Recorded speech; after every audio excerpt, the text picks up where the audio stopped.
Hello, my name's Luna, and I'm a 34-year-old businesswoman.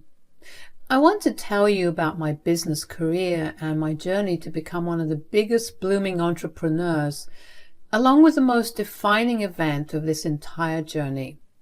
First, let me introduce you to my husband, Derek, and my sister-in-law, Melanie. I met both of them in college.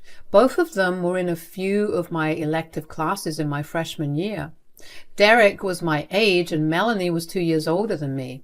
Funnily enough, I didn't even realize until after Melanie graduated that the two of them were siblings. I just thought they were best friends for a really long time and coincidentally happened to have the same last names. After Melanie graduated, Derek and I began to hang out a lot together. That was the start of our relationship. I also don't know why I never saw Derek in a romantic manner, but I guess having Melanie around made me see him more as a friend than a romantic partner. Anyway, we began seeing each other romantically and Melanie was more than happy for us. After we graduated, we moved in together and we began to focus on our careers. Neither of us had the best luck with finding great paying jobs, but we managed to find jobs that allowed us to live sort of comfortably.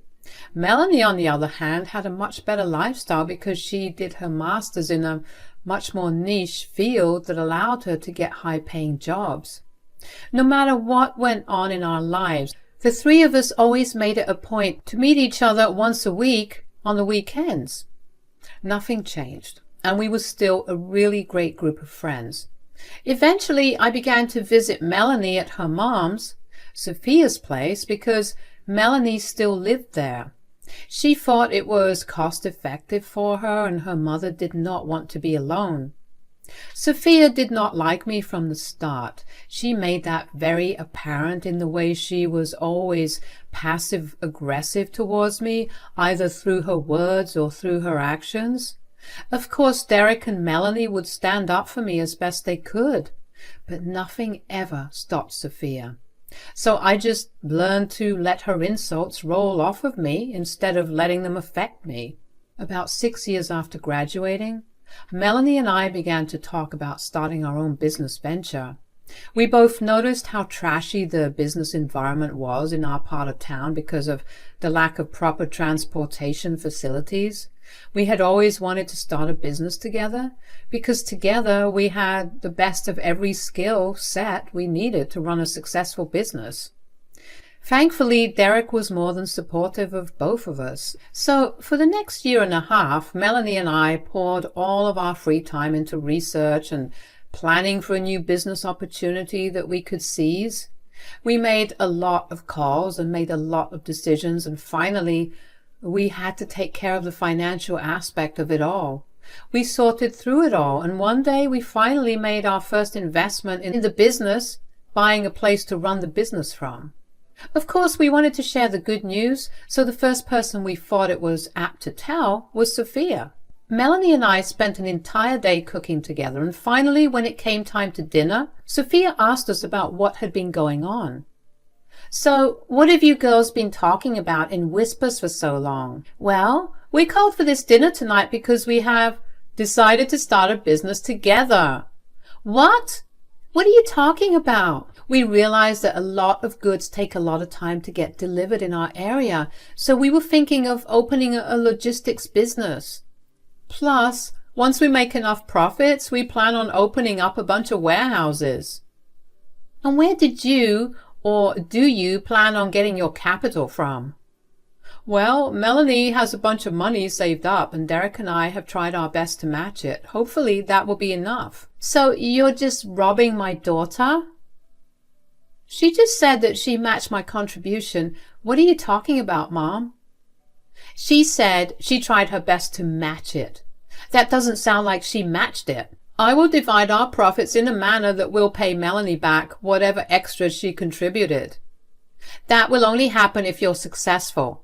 What if you're not? How do you plan on giving back to my daughter?" "I doubt that the business will even not be successful." "All I'm hearing is that you're stealing my daughter's hard-earned money." "Mom, I'm a grown woman and I'm perfectly capable of making my own decisions. I know what I'm doing by starting this business with Luna, and I don't need your judgment right now." You either support me or keep quiet. Fine, whatever. But don't come crying to me when you realize that you've been robbed. That genuinely hurt. I know I just said I learned to let her insults roll off my back, but hearing how low she thought about me was insulting beyond belief. Derek also had a private talk with Sophia about how she hurt me, but she did not seem to care at all.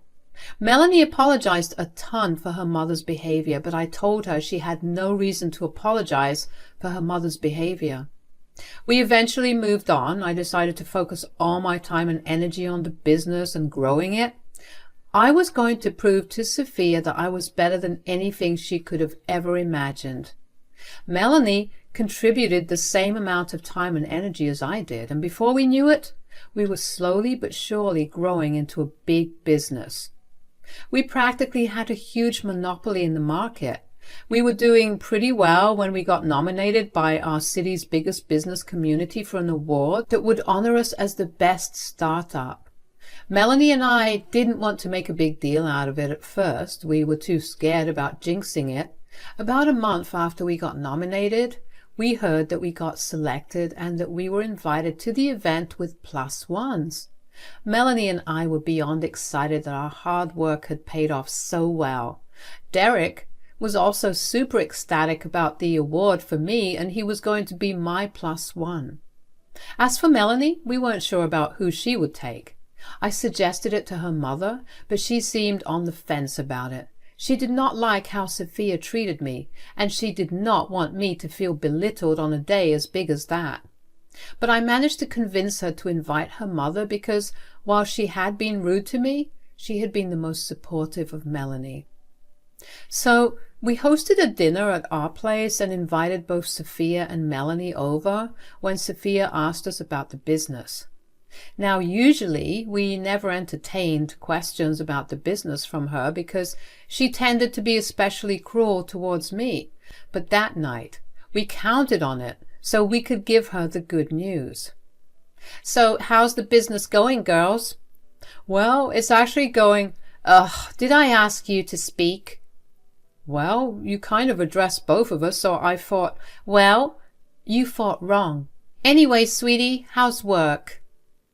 Mom, I don't appreciate the way you're treating Luna. She's my equal in this business, and you need to treat her with the respect she deserves.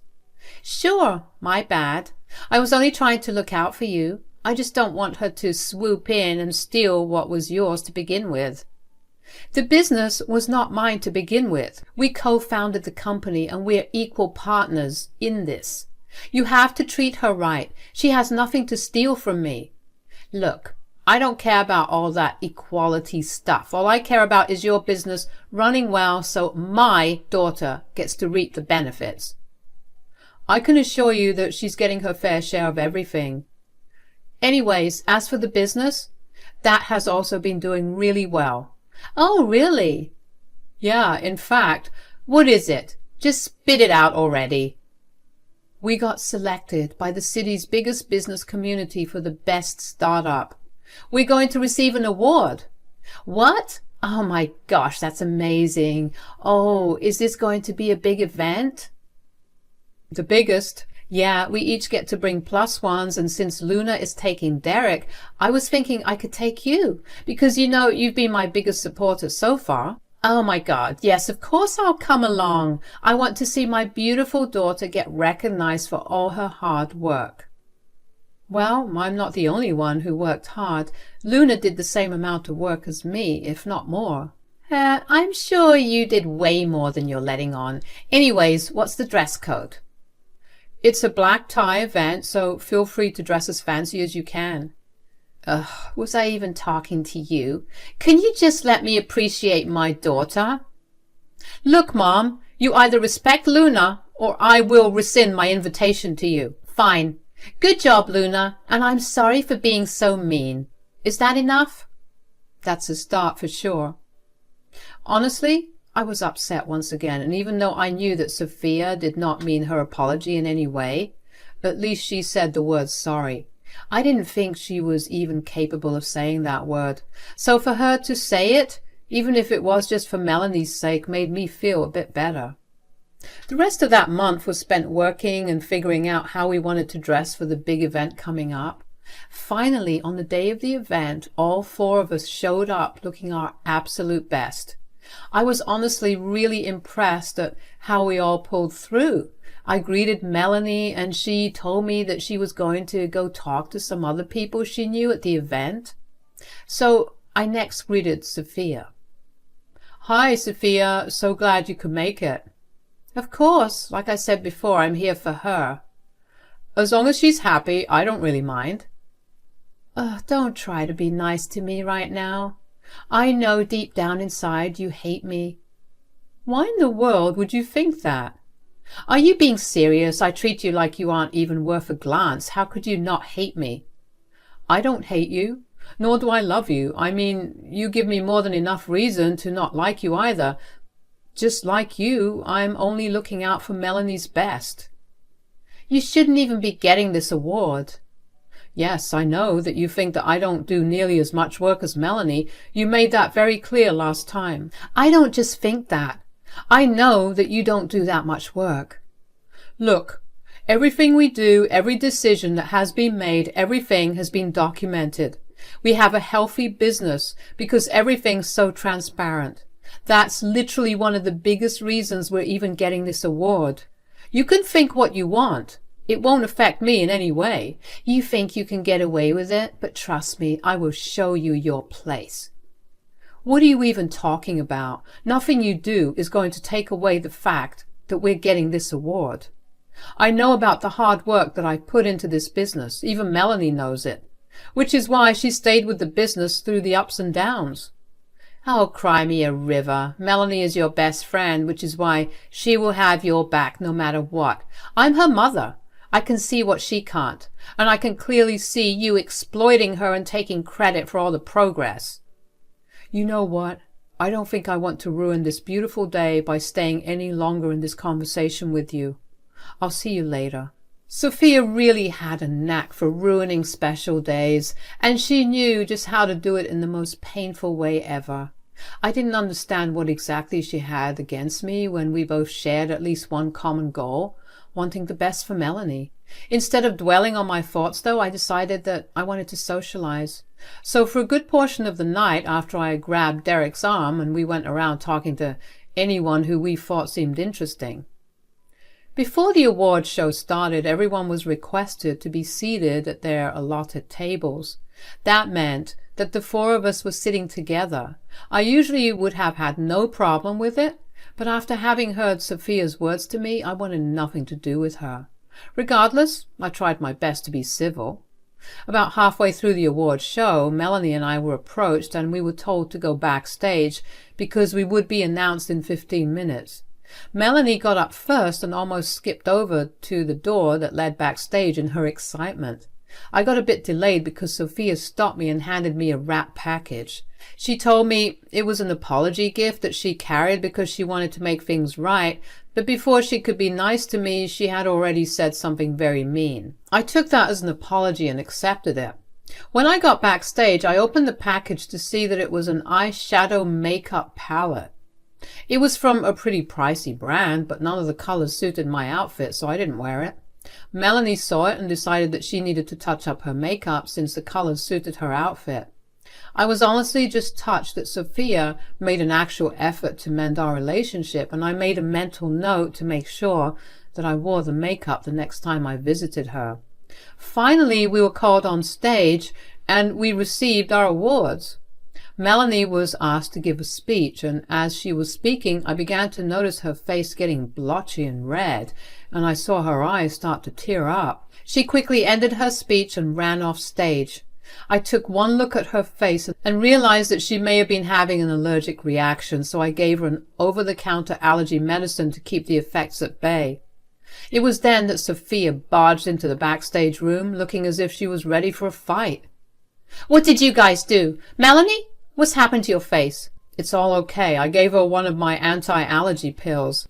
It'll take a while before the boils start to disappear, but if in the next hour or so the rashes don't go down, then we'll take her to the ER. I'm sure this is your fault. You knew what you were doing when you sabotaged my daughter. Excuse me? Why would she even sabotage me? She's jealous that she has to share her success with you, that's why. I'm confused. First, you think that I'm exploiting your daughter, and now you think I'm jealous of her? Does that really make any sense to you? Mom, I need you to stop freaking out about this and just let me recover. We don't even know what caused this. Maybe I was stressing out too much about this event and my skin erupted in boils and rashes. Surely you couldn't have been more stressed out about this event than you have been about big business meetings we've had. Yeah, I honestly don't know what this is all about. I do, and so does Luna, which is why I know she sabotaged you, Melanie. What on earth are you talking about? What I'm talking about is how you knew something was wrong with the makeup palette I gave you, so you switched it with Melanie so she would be embarrassed instead of you. You tampered with the makeup? What is wrong with you? Don't act all surprised, Luna. I told you that I'd be putting you in your place. You're psychotic. Right, and you're the one that gave that makeup I gave you to my daughter. Sophia, you gave me an eyeshadow palette with colors that don't even go with my outfit. They're all present in Melanie's dress. Why on earth would I use makeup then? No, you know what, Mom? I've had enough of you. I've put up with all your mean comments about Luna only because she asked me to. Hell, she was the one who told me to invite you as my +1 to begin with. There's no need to lie about that. My opinion of her isn't going to change no matter what you say. I don't care. My opinion of you changed the day that Luna entered our lives and I saw the way you treated her. Nothing is more shameful than telling someone that you're my mother. You take that back right now, miss. Why should I? Which woman would voluntarily want to see the downfall of another woman all because they had some personal and petty vendetta against her? You're insane. I want nothing to do with you. Sweetie, you can't do this. Watch me. Come on, Luna. Let's go to the ER. I don't know what my mom put in there, but I'm sure it can't be good. Thankfully, there was nothing seriously wrong with whatever Sophia had used to tamper with the makeup. The doctor did ask Melanie to stay the night in the hospital so that she could stay under observation. Melanie obliged, and I stayed with her. After that, though, Melanie wanted nothing to do with her mother. Sophia tried calling and texting her 1,000,000 times, but Melanie simply blocked her. She even moved out of Sophia's place and found her own place to live in. Things quietened down with Sophia, and none of us heard much from her until one day, about 1 month after everything went down, Sophia called me. Hello? Hey, Luna, how you doing? I don't really think you care, nor do I want to talk to you. Are you calling for an emergency? Oh, come on, Luna, don't be so rude to me. Look, I really don't have the time or mental capacity to deal with you right now, so I'm just going to hang the phone up. No, wait. I just needed to know how Melanie was doing. Oh, why don't you just call her and ask her? I would, but I think she blocked me. And you thought that it was a good idea to come ask me about her after you found out that she doesn't want to have anything to do with you? Can you not be a jerk for 1 second? I'm trying to be nice and civil with you right now. Oh, wow, it's almost as if that was exactly what I did every time I met you so far. Ugh, you're impossible. This is why I wanted you to be humiliated. You deserve to be knocked down a peg. Are you seriously not regretful about what happened? Have you learned nothing? I'm only regretful that I didn't think properly about which makeup to pick for you, and that Melanie ended up using it. If I could go back in time and correct that mistake, I would. You have some nerve to call me and ask me about Melanie, only to crap all over me again, knowing that the biggest reason Melanie isn't talking to you is because of how you treat me. Only because you brainwashed her into thinking this way. So, I brainwashed her into being a decent human? I don't think that's bad, huh? No, you brainwashed her into just accepting what you want to give her. I just wanted that one night to prove to Melanie that you're not anything like you seem. And how exactly would I have reacted to my face breaking out according to you? I don't know. You would have made a scene that would have repercussions. Oh, so you wanted me to freak out so badly that I impacted the company that your daughter and I worked so hard to build. Don't you think that's a bit counterintuitive to what you wanted all along for your daughter? Whatever. You only like to twist my words. Could you just tell Melanie that I want to talk to her? Sure, but I will be blocking you two after this because I want nothing to do with you either. If Melanie doesn't reach out, I don't care. Goodbye now. Of course, I didn't want to tell Melanie about the call I received from Sophia, but I knew that it would be the right thing to do, only for me, because telling her would mean me not having anything on my conscience, but also for Melanie. She deserved to at least know that her mother made an effort to get back in contact with her. When I told Melanie about the call, she scoffed. She told me she would have considered talking to her mother again if the conversation had gone at least a little apologetic on her part. A part of me was kind of relieved that Melanie still had my back. I mean, I did not want to be the reason that the two of them had a bad relationship. Yet at the same time, I did realize just how much Sophia was beginning to affect me and my mental health. As for our business, Melanie and I are only doing better and better. We keep getting new clients and we're planning on expanding the business soon. My husband and I are finally able to live comfortably, and gone are the days where we knew struggles. Melanie and I have gotten a lot closer since things went down with her mother. I became a shoulder for her to lean on, and I tried my best to be there for her in the way that she wanted me to. It's been about 6 months since everything went down, and Sophia did show up at my door once since then. She begged me to make things all right between her and Melanie, but not even 4 minutes of conversation with her, and she would resort back to insulting me. I told her to never contact us again, or we would file a restraining order against her. Funnily enough, she never actually approached Melanie in the way that she approached us.